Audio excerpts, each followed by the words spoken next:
കോൺഗ്രസ് വിട്ട് ബി.ജെ.പിയിലെത്തിയ ആർ രശ്മിയാണ് ഇത്തവണ കൊട്ടാരക്കരയിലെ NDA സ്ഥാനാർത്ഥി. തെരഞ്ഞെടുപ്പ് പ്രചാരണത്തിൽ സജീവമാകുമ്പോൾ രശ്മിക്ക് പറയാനുള്ളത് കൊട്ടാരക്കരയിലെ വികസന മുരടിപ്പിനെ കുറിച്ചാണ്. ജനങ്ങൾക്ക് വേണ്ടത് അടിസ്ഥാന സൗകര്യ വികസനമാണെന്നും അതിനുവേണ്ടി NDA ജയിക്കണമെന്നും ആർ രശ്മി ജനം ടിവിയോട് പറഞ്ഞു. എം മനോജ് തയ്യാറാക്കിയ ആ റിപ്പോർട്ട് ഒന്ന് കാണാം. കൊട്ടാരക്കരയിലെ NDA സ്ഥാനാർത്ഥി ആർ രശ്മിയോടൊപ്പമാണുള്ളത്. എന്തായാലും പ്രചരണമൊക്കെ തുടങ്ങിക്കഴിഞ്ഞു, ജനങ്ങൾക്കിടയിലേക്ക് ഇറങ്ങുകയാണ്. എങ്ങനെയുണ്ട് ഈ അനുഭവം? നല്ല പോസിറ്റീവായ അനുഭവങ്ങളാണ് ഇത്രയും ദിവസമായിട്ട് ഉണ്ടായിക്കൊണ്ടിരിക്കുന്നത്.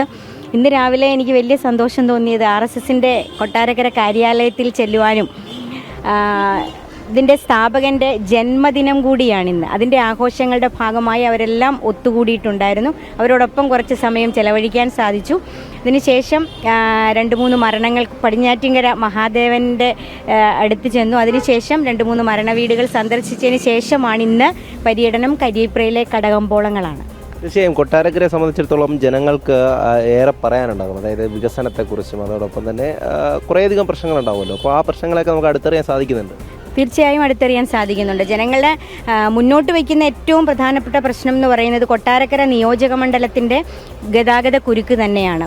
എത്രയോ 15 വർഷക്കാലം കൊട്ടാരക്കരയെ പ്രതിനിധീകരിച്ച MLA ആണ് അഡ്വക്കേറ്റ് ഐഷ പോറ്റിക്കും കേരളത്തിൻ്റെ ധനകാര്യ വകുപ്പ് മന്ത്രിയായിട്ടുള്ള ബാലഗോപാലിനും നാളിതുവരെയായി അതിനൊരു പരിഹാരം കാണാനായിട്ട് സാധിച്ചില്ല. ഫസ്റ്റ് പ്രയോറിറ്റി കൊടുക്കുന്നത് കൊട്ടാരക്കരയിലെ ഗതാഗത കുരുക്ക് അവസാനിപ്പിക്കുകയാണ്. നേരത്തെ കോൺഗ്രസ്സിലായിരുന്നല്ലോ, അപ്പോൾ സ്വാഭാവികമായും ജനങ്ങൾക്കിടയിലേക്ക് നമ്മൾ NDAയുടെ സ്ഥാനാർത്ഥിയായി ഇറങ്ങുമ്പോൾ അപ്പോൾ അവരുടെ ഭാഗത്തു നിന്ന് ലഭിക്കുന്ന ഒരു പ്രതികരണം എന്താണ്? വളരെ കുറച്ച് ആൾക്കാർ മാത്രമേ നെഗറ്റീവായി പറയാൻ, ഭൂരിഭാഗം ആൾക്കാരും നല്ല ഒരു തീരുമാനമാണ്, ഇത് നേരത്തെ എടുക്കേണ്ടിയിരുന്നു എന്നാണ് എന്നോട് പറഞ്ഞിട്ടുള്ളത്. ജനങ്ങൾക്ക് നമുക്ക് നൽകാൻ പറ്റുന്ന പ്രതീക്ഷകൾ എന്താണ്? അവർക്ക് കൊടുക്കാൻ പറ്റുന്ന ഉറപ്പെന്താണ്? നമുക്കറിയാം, നരേന്ദ്രമോദി ചെയ്ത വികസന പ്രവർത്തനങ്ങൾ, അതിലുപരിയായി സ്ത്രീകൾക്ക് സ്ത്രീ സൗഹൃദമായ ധാരാളം പദ്ധതികൾ നടപ്പിലാക്കാൻ കേന്ദ്ര ഗവൺമെൻറ്റിന് സാധിച്ചു.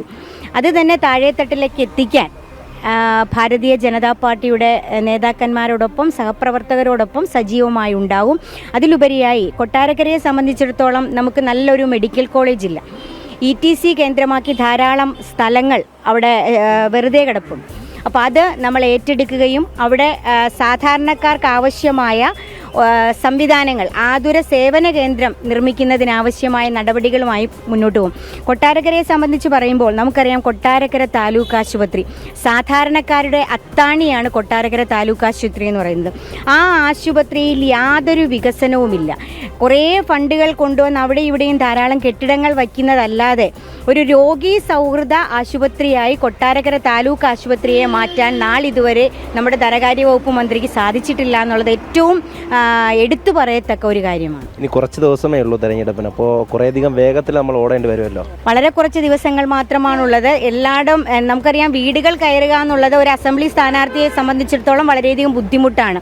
അപ്പോൾ ബൂത്ത് തലത്തിൽ പ്രവർത്തിക്കുന്ന സഹപ്രവർത്തകരാണ് ബൂത്തുകളിൽ വോട്ട് ചോദിക്കുന്നത്. നമുക്കറിയാം, വീടുകളിലാണ് വോട്ടിരിക്കുന്നത്. അപ്പം ആ വോട്ടുകൾ ക്യാൻവാസ് ചെയ്താൽ മാത്രമേ നമുക്ക് ജയിക്കാനായി സാധിക്കൂ. അപ്പോൾ ബൂത്ത് തലത്തിലെ പ്രവർത്തകർ സജീവമായി ബൂത്തുകളിൽ ഇറങ്ങി പ്രവർത്തിക്കുന്നതോടൊപ്പം തന്നെ പ്രധാനപ്പെട്ട എല്ലാ കടകമ്പോളങ്ങൾ, കശുവണ്ടി ഫാക്ടറികൾ, ഹോസ്പിറ്റലുകൾ, ക്ഷേത്രങ്ങൾ, സ്ഥാപനങ്ങൾ എല്ലാം ധാരാളമുണ്ട്. അപ്പോൾ അവിടെയെല്ലാം സന്ദർശിക്കുകയും തൊഴിലുറപ്പ് സൈറ്റുകൾ, നമുക്കറിയാം തൊഴിലുറപ്പ് പദ്ധതി 100 ദിവസം ഇപ്പോൾ പിന്നിട്ട് പലരും ജോലി കഴിഞ്ഞ് കയറിയവരാണെങ്കിൽ പോലും അവരെ കാണുവാനും, കശുവണ്ടി ഫാക്ടറികൾ, ധാരാളം കശുവണ്ടി ഫാക്ടറികളെല്ലാം അടച്ചിട്ടിരിക്കുക. അപ്പോൾ ഉള്ള കശുവണ്ടി ഫാക്ടറികൾ സന്ദർശിക്കാനും അവരോടൊപ്പം കുറച്ച് സമയം ചെലവഴിക്കാനുമെല്ലാം കിട്ടുന്ന സമയം മാക്സിമം ഉപയോഗിക്കുന്നു. പ്രത്യേകം ഒരു പരിചയപ്പെടുത്തലിൻ്റെ ആവശ്യമില്ലല്ലോ കൊട്ടാരക്കരക്കാർക്ക്? ഇല്ല, അറിയാം.